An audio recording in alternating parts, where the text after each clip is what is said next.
Chapter 8, Penguin's Promenade. Mr. Popper soon found that it was not so easy to take a penguin for a stroll. Captain Cook did not care at first for the idea of being put on a leash.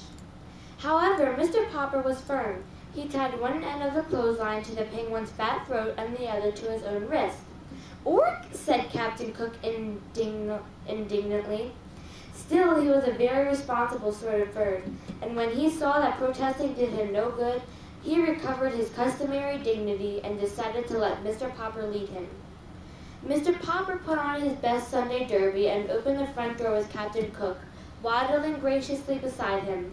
"Goal," said the penguin, stopping at the edge of the porch to look down at the steps. Mr. Popper gave him plenty of clothesline leash.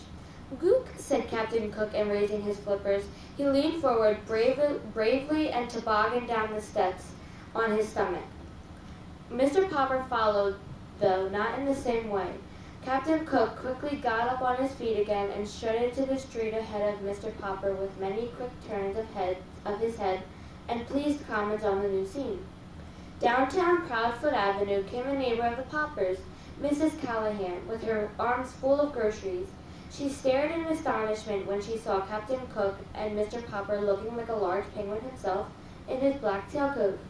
"Heavens have mercy on us!" she exclaimed, as the bird began to investigate the striped stockings under her house dress.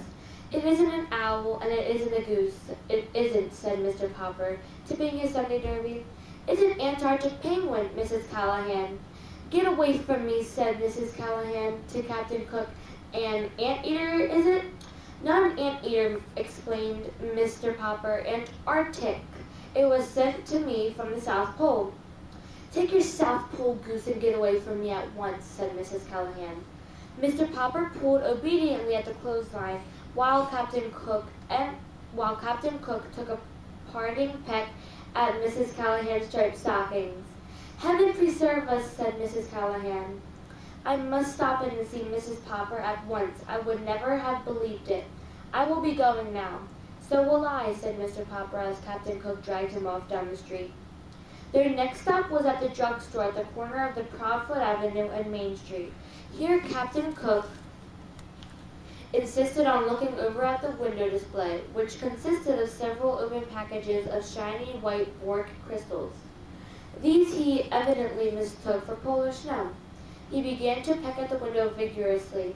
Suddenly a car whirled to the nearby curb with a shriek of its brakes, and two young men sprang out, one of them bearing a camera. "This must be," said the first young man to the other. "It's them all right," said the second young man. The cameraman set up his tripod on the sidewalk. By this time the small crowd had gathered around, and two men in white coats had even come out of the drugstore to watch. Captain Cook, however, was still too much interested in the window exhibits to bother to turn around. "You're Mr. Popper of 432 Proudfoot Avenue, aren't you?" asked the second young man, pulling a notebook out of his pocket. "Yes," said Mr. Popper, realizing that his picture was about to be taken for the newspaper. The two young men had a matter of fact heard of the strange bird from the policeman, and had been on their way to the Popper house to give an interview when they saw Captain Cook. "Hey, Pelican, turn around and see the pretty birdie," said the photographer. "That's no pelican," said the other, who was a reporter. "Pelicans have a pouch in their bills." "I don't think it was a dodo. Only dodos are extinct." "This will make an elegant picture if I can get her to turn around." "It's a penguin," said Mr. Popper proudly. "Its name is Captain Cook." "Gook," said the penguin, turning around now that they were talking about him spying the camera tripod. He walked over and examined it. "Probably thinks it's a three-legged stork," said the photographer. "This bird of yours," said the reporter, "is it a he or a she? The public will want to know."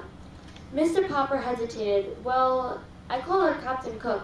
That makes it a he," said the reporter, writing rapidly in his notebook.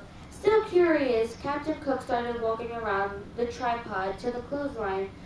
The penguin, Mr. Popper, and the tripod were all tangled up. At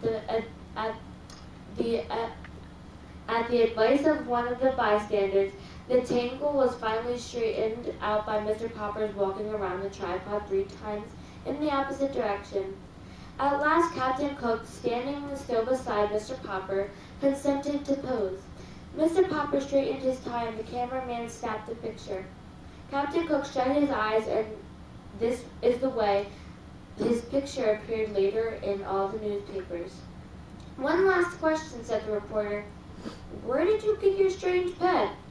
"From the Admiral Drake, the South Pole explorer. He sent him to me for a present." "Yeah," said the reporter. "Anyway, it's a good story." The 2 young men jumped into the car. Mr. Popper and Captain Cook continued their walk, with quite a crowd following and asking questions. The crowd was getting so thick that in order to escape, Mr. Popper led Captain Cook into a barber shop. The man who kept the barber shop had, up to this time, been a very good friend of Mr. Popper's.